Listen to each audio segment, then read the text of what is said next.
UOL Entrevista. Aqui você ouve na íntegra as entrevistas feitas por repórteres do UOL com artistas, políticos, empresários e muita gente interessante.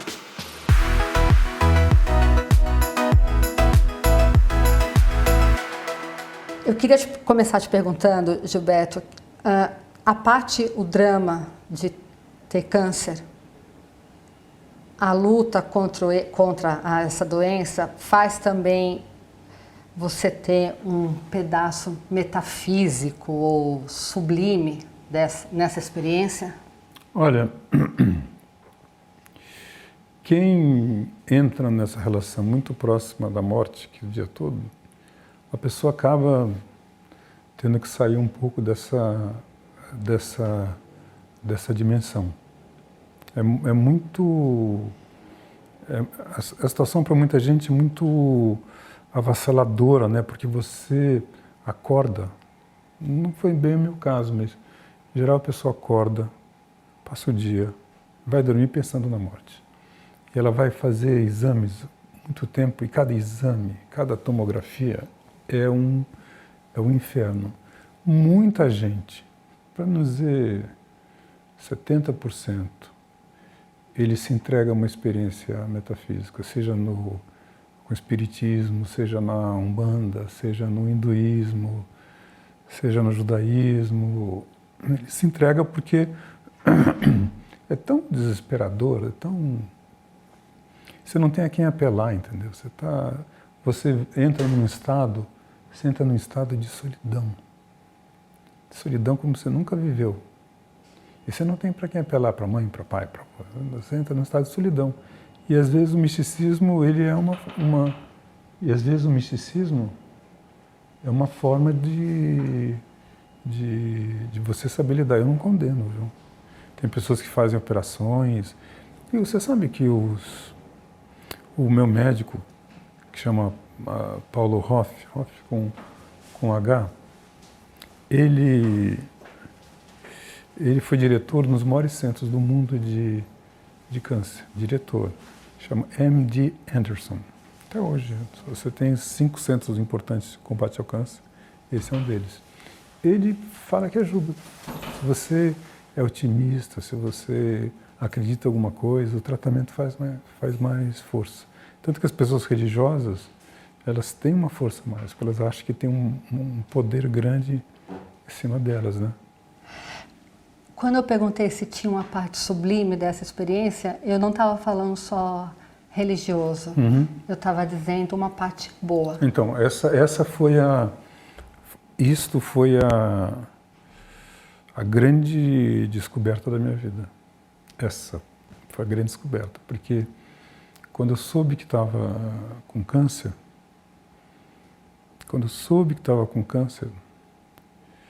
eu fiquei surpreso comigo mesmo em não ter medo da morte.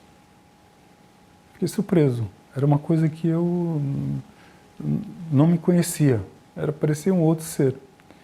E nesse momento eu comecei a pensar algumas coisas do tipo, a gente não vem para o mundo como a gente gostaria, a gente não quer, porque sai da barriga da sua mãe, mas a gente pode sair como a gente gostaria que fosse.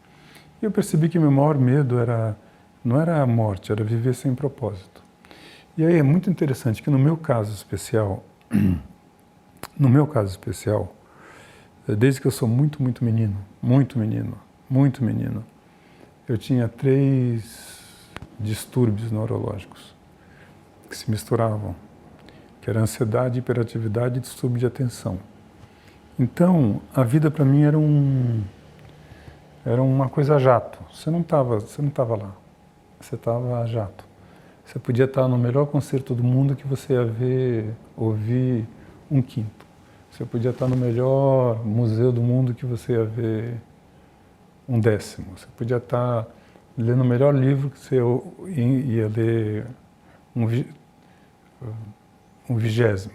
Então, o tempo todo era assim. Você ia comer alguma coisa, você logo se empanturrava, logo por causa da ansiedade, eu logo me empanturrava de bebida. Não é que eu bebia que nem um ser civilizado, eu pegava, eu já ficava alto nos 3 primeiros copos. Então não tinha essa coisa do prazer da comida, do prazer da arte, do prazer da música, tinha. Mas eu só fui descobrir esse prazer,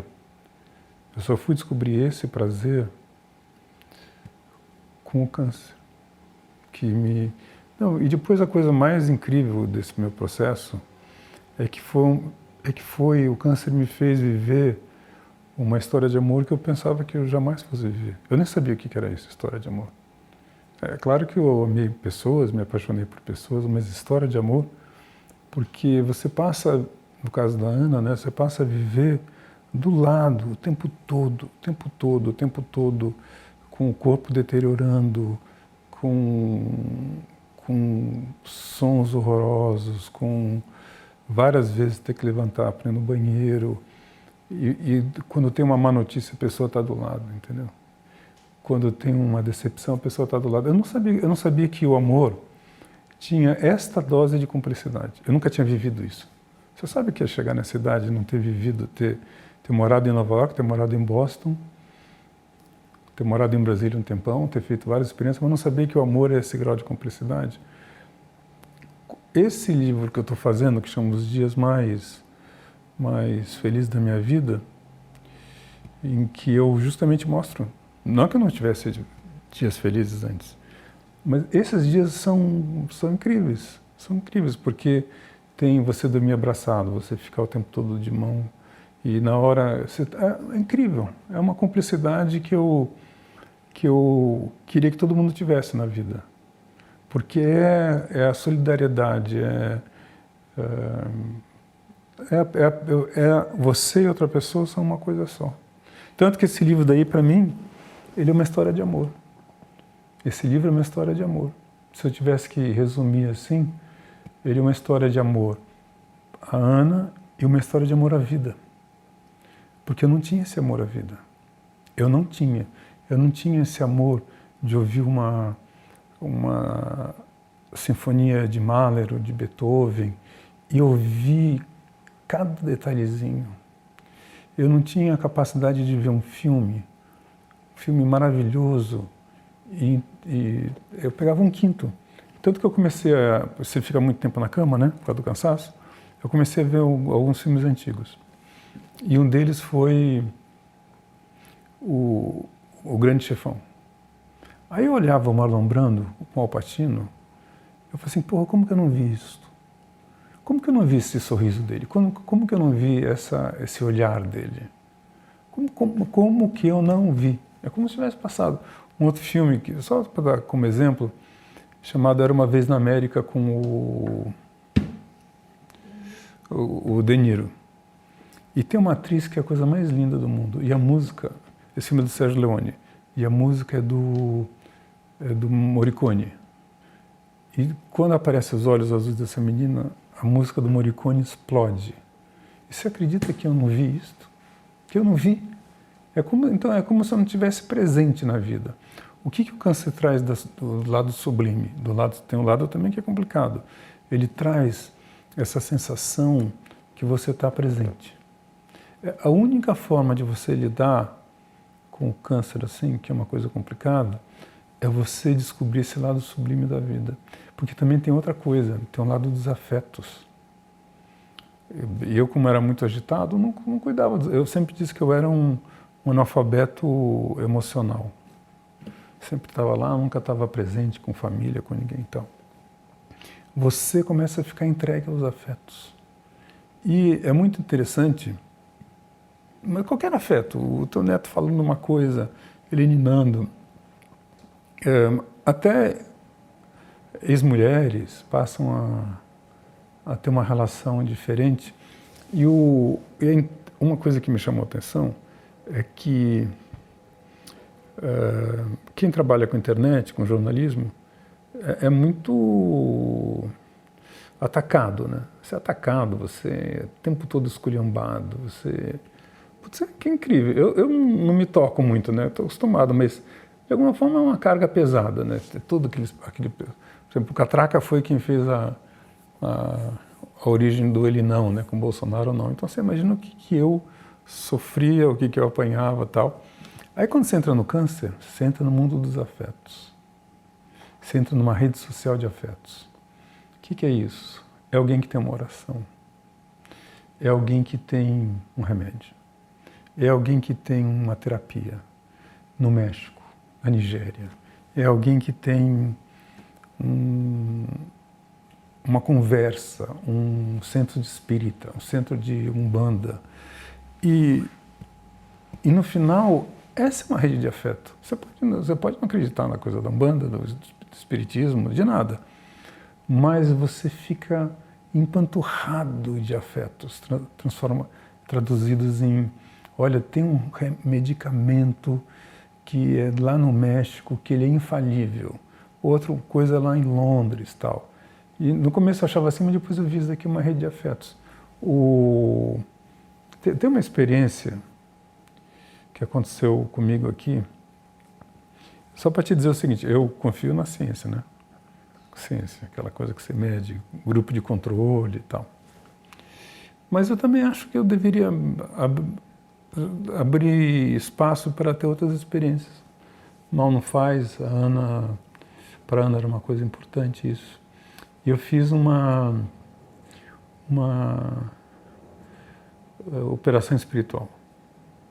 Então a casa toda tinha que ser preparada. E acharam um médico espírita, chamado Napoleão Laurentano, e que eu tinha que ficar aqui. Mas aí, no quarto.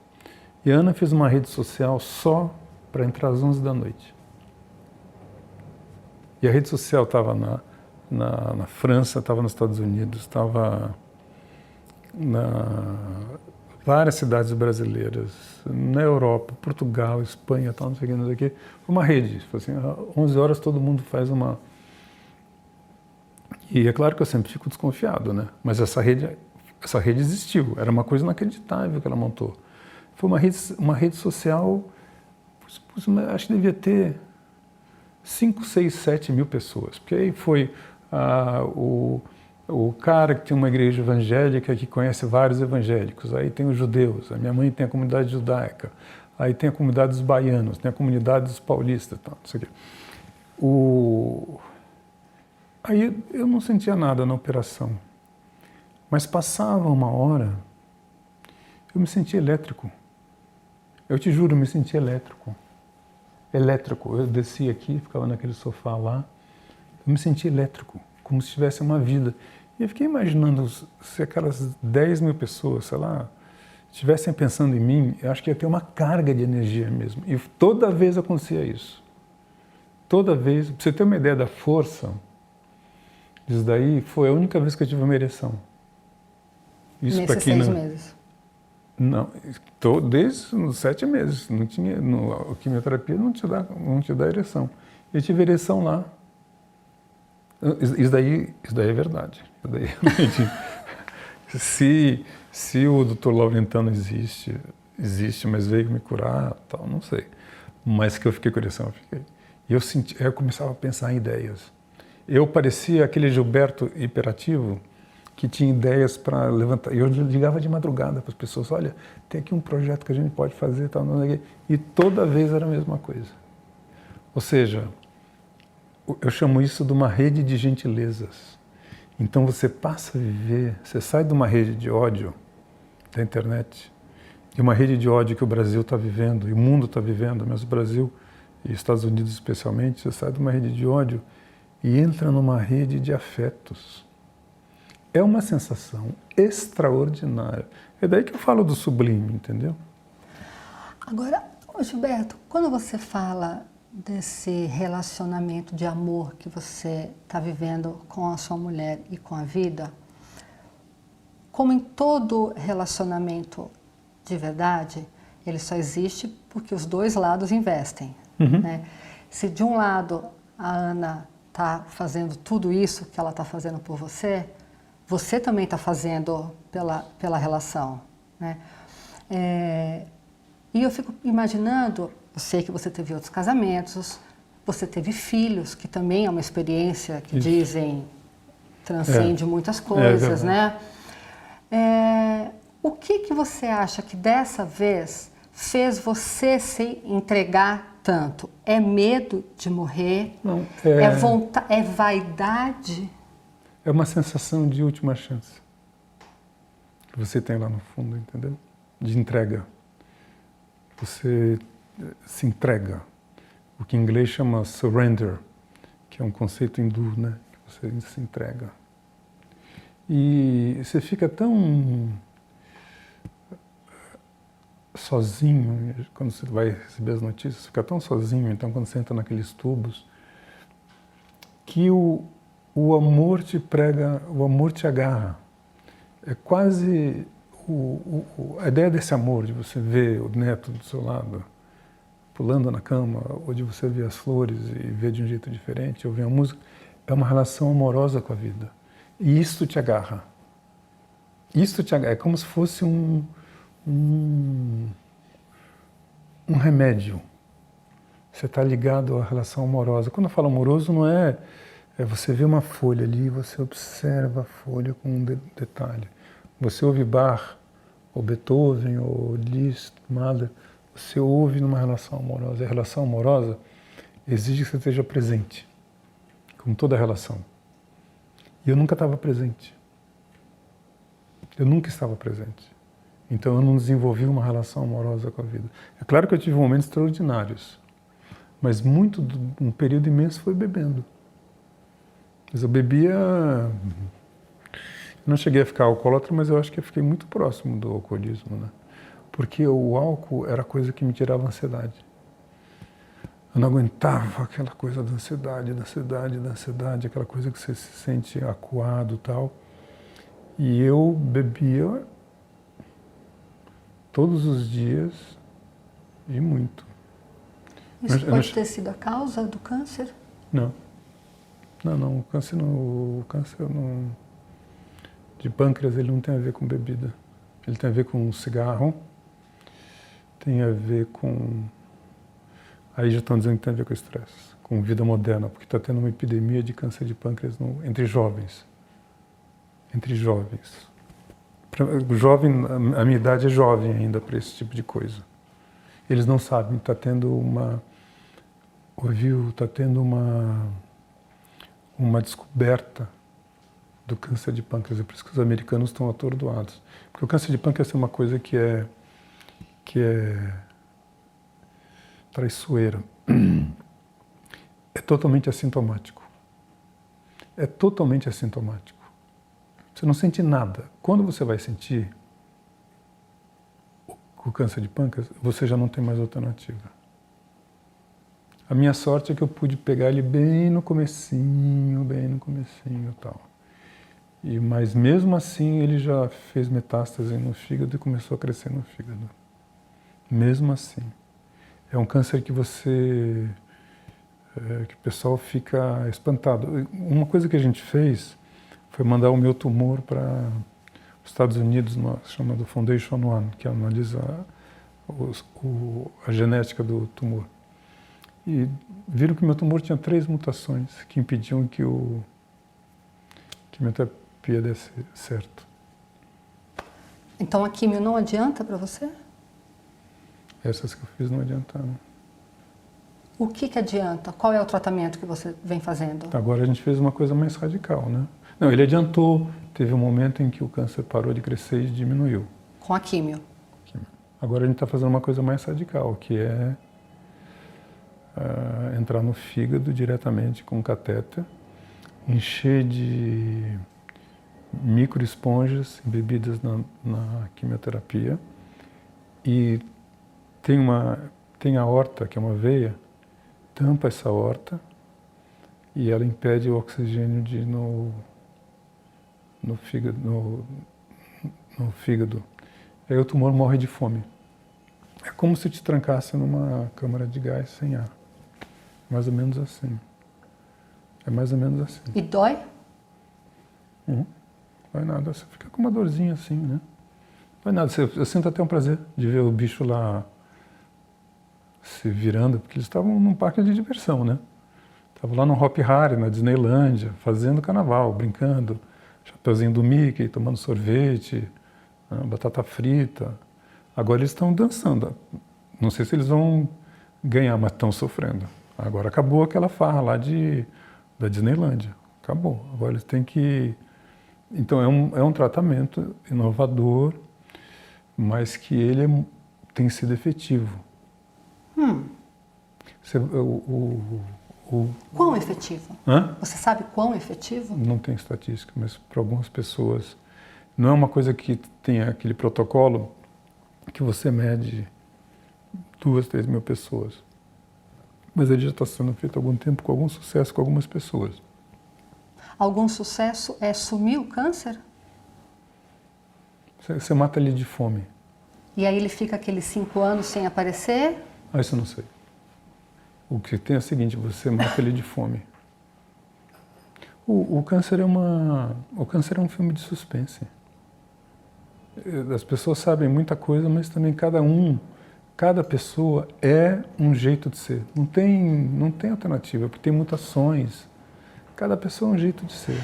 Ô Gilberto, eu imagino que, porque você é escritor, jornalista, você leu todos os tratados médicos desse câncer, os romances sobre câncer, as análises psicológicas, né? O que você percebeu na sua experiência sobre estar com câncer que é diferente do que se diz, ou que é chavão, ou que é mentira? Primeiro, o que é mentira está no Google. Primeira mentira. Se você colocar Google pâncreas, vai dizer que você só tem 1 mês de vida. É mentira. A medicina hoje já garante que mesmo em situações de metástase, você viva por muito tempo.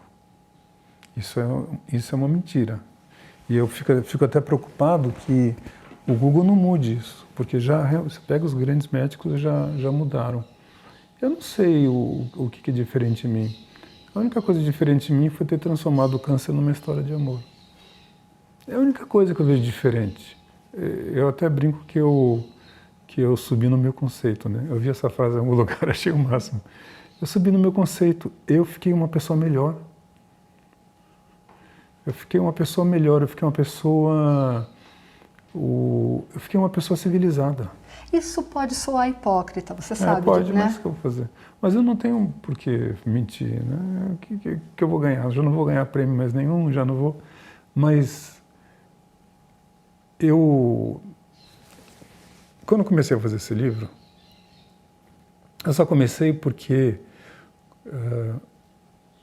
a minha grande habilidade na vida, que eu já não uso mais, a minha grande habilidade na vida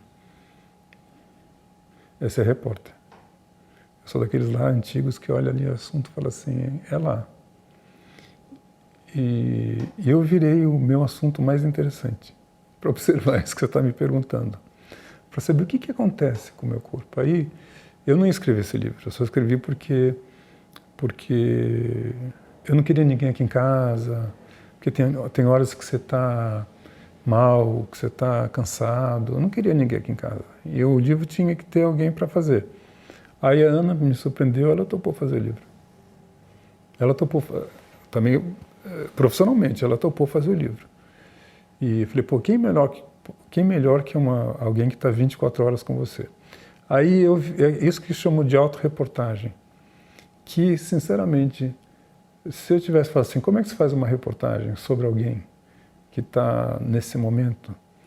Como seria o ideal? Seria ideal a observação de muito tempo. Quanto tempo? 18 horas por dia. Uma puta reportagem. Você está 18... Quem você pode ficar 18 horas por dia? Ninguém. E aí tem 18... E mais que a Ana, ela é quase uma ombudsman. Ela fala, não, isso daqui não foi assim, ou foi assado e tal. Porque eu costumo dizer que sem ela eu estaria morto, porque eu não me lembro a hora dos remédios. Não me lembro a hora dos remédios. Eu esqueço os remédios, eu esqueço... De repente eu tenho toda uma alimentação rígida. Então, aí a Ana fica brigando e tal, mas você vê como você modifica. Um dia antes da operação, eu falei, Ana, pelo amor de Deus, eu estou com uma vontade há semanas de comer um cachorro quente. Mas tem que ser com a salsicha da Mônica. Olha o grau de... A gente fez aqui a salsicha, parecia o maior banquete do mundo, entendeu? Então você vai tendo essas coisas todas. Eu te diria isso, se você fala o que é o diferencial, é ter transformado o câncer numa história de amor. Que eu não, tipo assim, eu subi no meu conceito. Eu não sabia que eu também era profundo, desse nível. Não, eu sempre estudei, sempre pedi bastante e tal. Não tanto quanto eu deveria ter estudado. Não estudei. Sabe que jornalista é especialista em 10%, né? Aí como você viaja o mundo, você sabe 10% de muita coisa, as pessoas se enganam, né? Os podcasts do UOL estão disponíveis em todas as plataformas. Você pode ver a lista desses programas em uol.com.br/podcasts. Recebe salário, faz transferência, pagamento, recarga de celular e até empréstimo, tudo sem taxa. PagBank, a sua conta grátis do PagSeguro. Baixe já o app e abra sua conta em 3 minutos. Ô, Gilberto, enquanto a gente está conversando aqui, seu raciocínio me parece afiado. Eu queria te perguntar algo que acontece com as mulheres grávidas e acontece também com quem passa por lutos muito importantes, que é uma espécie de burrice.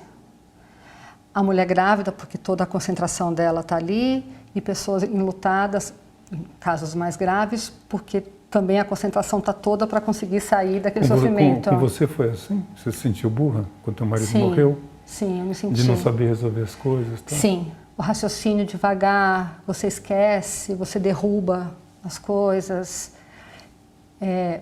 No caso das gravidezes, alguns médicos chamam até de burrice gravídica.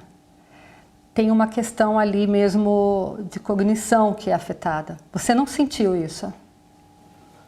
Eu estou mais desligado. Estou mais desligado. Às vezes alguém fala alguma coisa comigo, eu fico às vezes pensando na morte da bezerra. Antes de sair da cama, eu ponho a cueca, ponho a calça fica aqui. E eu pensando, eu perdi muito a habilidade de lidar com o cotidiano. Por coisas práticas. Já não era um campeão nisso. Me dá exemplos. Você esquece as coisas. Por exemplo, vou dar um exemplo.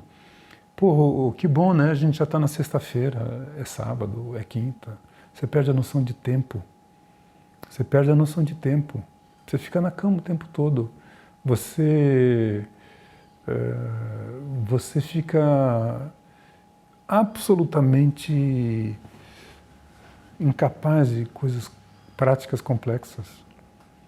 Você fica incapaz. Por isso que eu falei que se não fosse eu não estaria morto. Por exemplo, eu tenho que tomar remédios com horários, aí tenho que tomar não sei o que. Eu não consigo, eu nem presto atenção.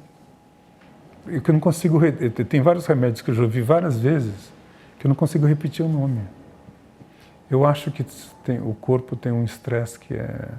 Na verdade, você está enfiado você está aqui lidando com veneno, né? O corpo, ele apanha muito. O veneno não do remédio, mas a quimioterapia. A quimioterapia é um veneno, porque ela mata as células ruins e mata as células boas. Se você considerar as células boas, é um veneno.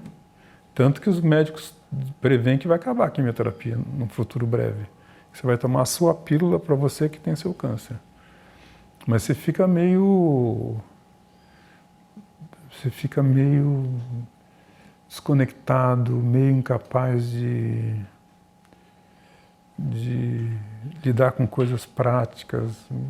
Fica mais... Eu já não era um campeão disso. Mas você se sente, em certo momento, decrépito. Que é a sensação que mais me dói, sabe, ver que hoje não é quarta, hoje é quinta.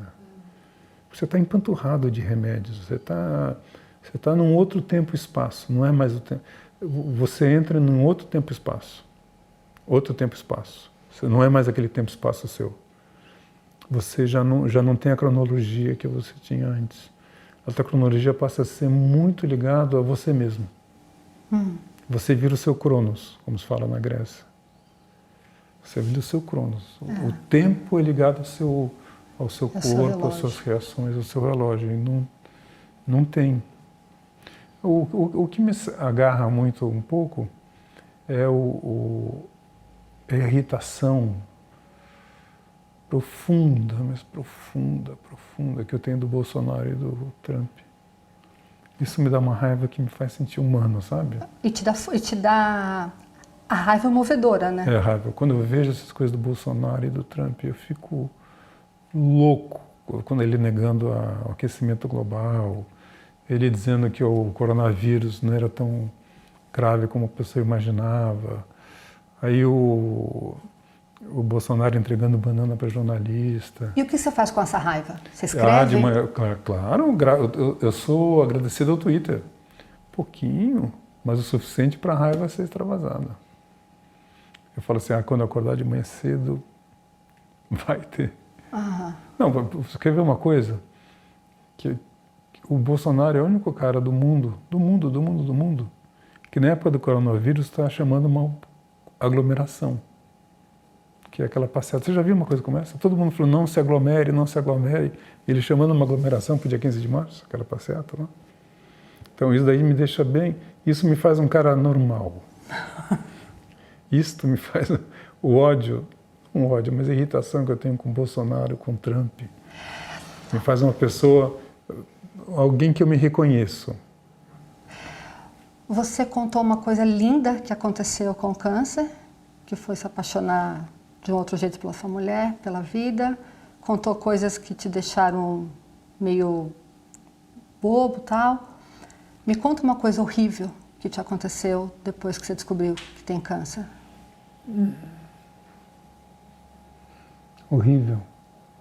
Foi não controlar a urina. Nem sempre controlava a urina. Me sentia péssimo. Horrível não teve... Eu não tive grandes dores. Uma coisa horrível que aconteceu foi acompanhada da coisa mais prazerosa que aconteceu. Uma coisa horrível. Foi acompanhada dos maiores prazeres corporais que eu tive. Aí eu posso lembrar das coisas horríveis. Eu estava no hospital, sírio-libanês, logo, primeira operação. E eu não quis acordar a Ana, né? Para não incomodar. E eu senti uma dor aqui assim. E aí eu no banheiro não saía nada. E aí para não acordar, eu fiquei andando nos andares do sírio, assim. De banheiro em banheiro e não sentia... Ia no banheiro, comecei a sentir uma dor. Quando chegou 7 da manhã, 6 da manhã, eu acordei e falei, Ana, me arrego. Não aguento mais essa dor. Essa dor está me deixando enlouquecido. Eu nunca tive uma dor assim. Aí chegaram lá, as pessoas foram ver o que eu estava, chamei meu urologista, colocaram ultrassom, viram que eu estava com uma garrafa de Coca-Cola dentro da bexiga. Uma garrafa de Coca-Cola dentro, estava 1,2 kg. 1,2 litros. E você não conseguia fazer xixi? Não, eu era idiota. Eu falei, não estou mijando porque não estou tomando muita água. Eu não estou mijando porque meu moletom está apertado. Era uma dor. Você não imagina, como se estivesse estraçalhando tudo. Aí meu médico veio que nem um louco. Contramão e tal. Aí eu falei, César, médico, eu não estou aguentando, isso daqui vai me deixar louco, essa dor daí. Aí ele pegou um tubo, enfiou dentro da uretra, assim. Tubo dentro da uretra. Assim. Doeu muito? Não me lembro se daí não doeu. Estava com xilocaína. Quando o tubo chegou lá no fundo, começou a sair urina, assim. Começou a sair, encheu um balde. Aí eu olhava assim do lado, falei assim, quantas vezes eu tive uma sensação tão satisfatória com o meu pau? Quantas vezes foi? E era uma... você imagina, era mais do que uma Coca-Cola lá saindo. Essa foi uma coisa horrível. E por que você não conseguia fazer xixi? O que estava entupido? Porque quando entope, quando enche muito, você não tem por onde sair, fica tudo tampado. Tamponado? Fica tudo tamponado. Aí teve uma outra coisa horrível, que foi até engraçado. Então, mas aí não sai. Você só tem que tirar. Tanto quando você opera, você já sai com um dreno. Não, é uma sonda. Uma sonda. Mas no caso eu tive que fazer isso aqui. Teve uma outra coisa que foi muito engraçada, que a quimioterapia ela dá prisão de ventre. faz parte. Só que eu fiquei com uma prisão de ventre que impedia tudo, inclusive xixi. Impedia tudo. E eu senti outra dor poderosa, porque a imagem que eu fazia na cabeça é que tinha enfiado um milho no meu ânus, quente, e sem a manteiguinha que a gente vê no metrô. E que parecia que estava lá, eu não aguentava ficar de pé. E eu que não gosto de hospital, falei para a Ana, eu preciso ir para o hospital. Eu preciso ir para o hospital, eu não tô conseguindo respirar de dor. De dor, abdominal. Mas eu não conseguia, lá no hospital não conseguia fazer a chapa, porque eu não conseguia ficar de pé. Gases. Era uma coisa. Aí chegou o médico lá. Aí também o lado bom, né? Chegou o médico, fez com 3 dedos. Ele teve que quebrar a cabeça, né? Que é quase uma coroa assim. Aí eles enfiam um tubo com glicerina. Olha a sensação que dá depois daquela coisa assim, esvaindo. Então, isso é um pouco que é a minha vida hoje. Tem uma dor aqui. Você quer saber o que eu lamento, por exemplo, hoje? Eu não poder andar de bicicleta. Porque eu adoro acordar de manhã e ver o vento na minha cara, da bicicleta. Hoje eu já não consigo andar de bicicleta, eu já não consigo andar assim até, eu não consigo andar. E eu sou andarilho. Você não consegue andar para fora da sua casa, andar na rua? É muito difícil, porque o pé está ruim. Dói? Não dói, mas ele é difícil. E ao mesmo tempo, o cansaço é grande. Ao mesmo tempo, o cansaço é grande. Tem dias que o cansaço você chega a ficar, deixa eu ver se eu estou exagerando, Ana, 48 horas na cama. 48 horas na cama você fica, 48 horas na cama de cansaço. E o cansaço é mental? Você consegue ler nessas 48 horas? Não, consegue. Você não consegue, você fica como se tivesse feito um exercício extenuante. Uma coisa assim que te acabou com todas as energias. Todas as energias. Que foi uma coisa de horas e horas e horas e horas e horas e horas. Você sente esse cansaço. Você não quer. Ele não dói. Não dói. Até pelo contrário, até se sente sim, mas você não consegue sair da cama. Eu tenho que comer lá em cima. Eu não conseguiria baixar aqui hoje. Ficar aqui com você, baixando aqui hoje.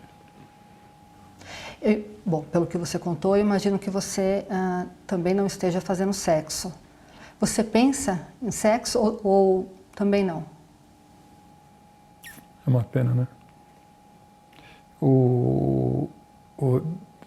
Teve nessa coisa de rever os filmes antigos, né? Para eu voltar a ver pela primeira vez. Um dos filmes que eu revi foi a Dona Flor e seus 2 maridos. A Sônia Braga está no seu auge. O filme é super erótico e tal. Quando eu via cenas de sexo no filme, era como se eu estivesse vendo um documentário sobre as abelhas da África do Sul. Era nesse nível, tal. Você não sente, você não pensa, você não... É uma coisa... Some. É uma dimensão da sua vida que some. Felizmente eu sou bem resolvido e também essa coisa de ser uma história de amor é como que a Ana conviveu com essa perda da minha masculinidade. Daí foi muito importante isso, porque eu não me senti em nenhum momento rejeitado, entendeu? Então daí que eu estou te dizendo que tem uma história de amor ali que é cumplicidade. Esse assunto nunca apareceu, nunca teve nada. E é difícil, né? Quer dizer, para um homem, né? Para um homem é difícil perder a sexualidade. Mulher também, né? Mas para o homem, ainda mais da minha geração de canalhas, né? De jornalista que o combo era mulher, o uísque e noite, né? E, inclusive na minha geração tinha muita piada sobre brocha, né? Muitas piadas sobre brocha. Aliás, uma ótima piada sobre brocha estava o Fernando Sabino e o Rubem Braga. Aí o Fernando Sabino senta no avião e uma mulher fala assim: olha, Rubem Braga, eu sou seu fã. não sabendo que estava lá. Eu sou só fã. Eu acho que não tem crônicas melhores, tal. E a mulher se entregou para ele e tal, e o Rubem falou assim, Fernando, e como acabou? Eu não sei, só sei que o Rubem Braga broxou em São Paulo.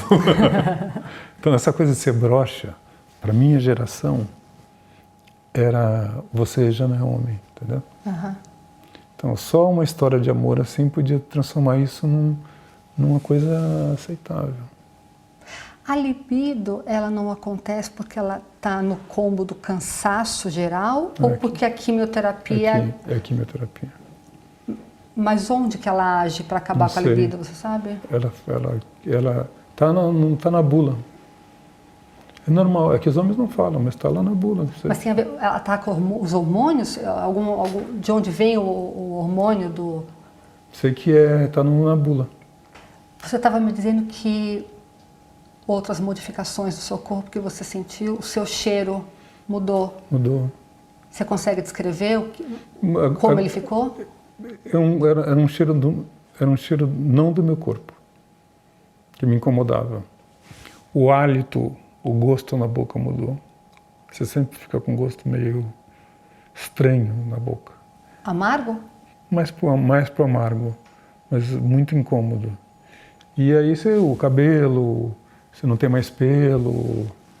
Ou seja, se você juntar tudo, é muita degradação do corpo e tal. É por isso que eu te falo assim, se você fosse pegar nisso, você morre antes. E eu não me incomodei de ficar careca. Aliás, o meu neto curte. Meu neto curte. Por falar em seu neto curte, você... Bom, de maneira ignorante eu vou fazer essa piadinha, porque não é uma piadinha, mas você está tomando canabidiol. É isso, né? Sou um fã do canabidiol. No nível das sensações, você consegue descrever a diferença entre tomar canabidiol e fumar um baseado? Eu não fumava, não usava drogas. E eu sou tão ponto fora da curva, que quando eu usei maconha, eu ficava com palpitação e taquicardia. Você vê o meu grau de doença. A maconha nunca me fez bem. Nunca me... E o canabidiol, ele não é o THC, ele é o CBD. É uma outra propriedade e ele te tira muito enjoo. Por isso que eu fico puto, né? As regras que foram criadas, que agora flexibilizaram com o canabidiol, né? Ele te faz dormir. Teve um dia que eu tomei canabidiol, mas eu tomei uma dose a mais, que foi a primeira vez que eu tomei o canabidiol. Eu errei e tal. Quando a Ana chegou lá no quarto de noite, eu estava dormindo com o rosto no prato da lasanha. Meus filhos, que riram pra burro, né? Acharam a coisa mais engraçada. Mas ele te tira pesadelo. Pelo menos para mim. Te tira pesadelo e o teu corpo fica relaxado. Você dorme instantaneamente? Não, tem que... Demora um tempo, porque você coloca aqui e o corpo vai absorvendo. Instantaneamente só os remédios que são ansiolíticos, né? Ah, mas é gota ou é comprimido? É gota. Você põe embaixo da língua? Quantas gotas você põe? De 8 a 10. Todos os dias? Às vezes eu esqueço. Perto da hora de dormir? Quando você já... De repente eu esqueço. Mas me ajuda muito. E você compra o canabidiol como? Amigos trazem, legalmente. Legalmente. Gilberto, a minha impressão é que você acha que vai viver muito mais do que você acha que vai morrer. É isso que você está sentindo? Depende da hora. Tem horas que eu sinto exatamente isso. Tem horas que eu sinto que tem uma força maior me levando. Mas a maior parte do tempo eu sinto isso. Toda vez que eu tomo uma porrada e vem um novo medicamento, foram várias porradas, né? Tem um novo medicamento, assim, agora vai dar certo. Agora vai dar certo. Você tem que ir nessa daí. Nessas porradas, você chegou pertinho de morrer? Em Não. alguma delas? Não. Teve um dia só que eu tive uma sensação de proximidade com a morte, que foi com a quimioterapia combinado com a pneumonia. Aí eu comecei a sentir um cansaço, um cansaço, um cansaço, um cansaço, um cansaço. Sabe aquela propaganda antiga da Duracell, do tamborzinho? Eu senti aquilo ali. Eu senti que estava indo, estava indo. Teve essa experiência mais forte de estar apagando. E como acabou? O que aconteceu? Aí voltou. Voltou. Você não adormeceu? Não chegou a adormecer de dormir, eu digo? Eu tive essa sensação longa. Muito tempo? Acho que sim, não. Nunca é muito tempo. É muito impressionante. Você vai... Eu também tive uma sensação de descolamento do corpo. Tudo sensação, né? Uhum. Você sente... Tudo sensação, não é nada... Você sente que está saindo. Que você está saindo de você. Aí você fala assim, pô, será que eu estou indo embora e tal? Mas você sente mesmo que você está... Que deve ser uma coisa que você tomou, alguma coisa assim. Foi bom ou foi ruim? É bom. Infelizmente. É uma sensação de liberdade, né? Para muita gente, a experiência de morte, ela não é... A experiência do final, para muita gente, especialmente no caso do câncer, posso te dizer com toda certeza, é uma experiência agradável. Para muita gente, eles não deixam você sofrer. Eles te fazem ficar, é ópio, né? Heroína, legalizado, sem ninguém te encher a paciência. Eles não deixam mais. Só se, talvez em um outro lugar, assim, um outro hospital, mas no... eles chamam isso de destanásia. Destanásia é que você já está indo embora e eles... Mas eu estou otimista, viu? Não é que às vezes você... Por que eu falei que depende?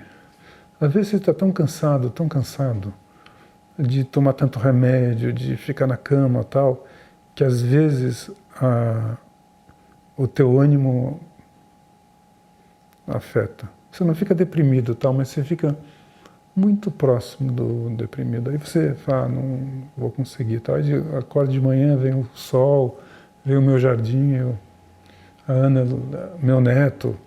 Tem uma coisa que é deliciosa que eu não te contei, que é que o meu neto vem dormir aqui em casa. E ele adora canções de niná. Só que ele adora canções de niná de um jeito diferente. Ele fica perguntando o tempo todo por quê. O tempo todo por quê. O tempo todo por quê. E aí a Ana fica explicando, tá, até chega uma hora que ela já não tem mais saco dele. Mas eu fico ouvindo as canções de niná com uma atenção. Eu durmo antes do Zé, meu neto.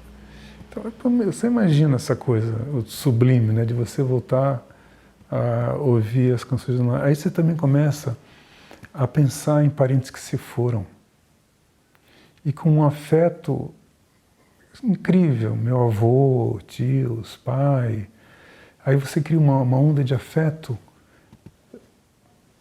Não é que eles estejam lá, mas você refaz as ligações afetivas. Refaz, você lembra o dia que você estava com seu avô na praia, o dia que você estava com seu avô no teatro.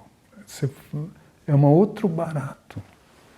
Mas é um outro barato. As pessoas vêm para sua... essas lembranças vêm e cada uma tem uma dose de afeto. Você a gente é da família de Amazonas, né? Do Pará. Somos judeus do Marrocos, no Pará. E a gente ia muito para uma ilha chamada Mosqueiro. A gente tinha casa lá. Essa ilha voltou para minha cabeça como nunca tivesse voltado. Essa ilha passou, porque lá ia minha mãe, meus irmãos. Era uma ilha que era uma coisa... Os caras vinham de manhã com os peixes, com tapioca na folha de bananeira. Vinham num carro puxado Como chama? Beelzebub, não é Beelzebub? Esse carro de boi? Carro de boi, mas com aqueles bois da Índia, sabe? Não. Eram os bois da Índia. Tá? Boi zebu. E sabe o que também volta? Os cheiros. Por exemplo, toda a minha vida foi acompanhada de jasmim. Então eu fico andando, quando alguém tem um cheiro, você sente um cheiro de longe, assim, uma delícia e tal. Esse cheiro você sente? Qual? O de jasmim? Ou é uma lembrança? Não, sinto. Não, se eu passar, olha lá. Ah, então os cheiros não foram afetados, o olfato... Ao contrário. Ao contrário. Vem uma chuva, assim, eu deixo aberto para a chuva trazer os cheiros. Pedir desculpas dá barato também? Não, eu estou pedindo desculpa para muitas pessoas, né? E estou agradecendo muitas pessoas. Porque eu sei que eu vou viver e tal, mas eu não queria ir embora sem falar, fiz uma cagada com você, meu. E eu até me surpreendi, porque uma pessoa que eu gosto mesmo é o Marcelo Tasso. Eu gosto dele, a gente fez projeto juntos. Pô, eu não sei o que eu tinha naquele dia, acho que a dose do antidepressivo estava errado. Pô, disse que ele virou um miliciano digital. Pô, é uma sacanagem, né? A gente ficou sem se falar, ele me atacou também. Aí eu falei, olha, Marcelo, queria te dizer que estou vivendo um momento desse, antes que seja tarde demais, quer dizer que eu fui errado, que te peço desculpas, que eu não... Te peço desculpas mesmo. Aí uma coisa que era sem a menor pretensão, que antes eu pedi desculpas pessoalmente, pelo WhatsApp, pessoalmente que eu digo. Pô, mas não é honesto você pedir desculpas pessoalmente e não pedir desculpas coletivamente. Isso é coisa de covarde, né? Porque, pô, aí eu fiz uma coisa, milhões de pessoas interagiram ali, mas foi milhões mesmo do Twitter e tal. E hoje eu não vou deixar barato, eu tô tentando lembrar, porque isso daí faz parte da rede de afetos. Outras desculpas, outros pedidos de desculpas virão? Agora estou pensando, porque se entrar na parte feminina vai dar muito trabalho. Não, mas, por exemplo, eu tinha uma coisa difícil, foi uma coisa que foi muito legal. Eu me separei da Amber, que é a mãe dos meus filhos, que é uma pessoa extraordinária sob todos os aspectos, mas foi uma separação muito traumática, muito. Né? Foi muito traumática. Foi uma coisa... E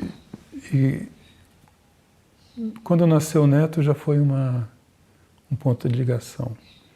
E quando veio o câncer foi outro ponto de ligação. Hoje ela frequenta a nossa casa. Para nós é um alívio, né? Porque é a avó do meu neto, a mãe dos meus filhos. Ela se aproximou ou você se aproximou? Foi ela que se aproximou, é.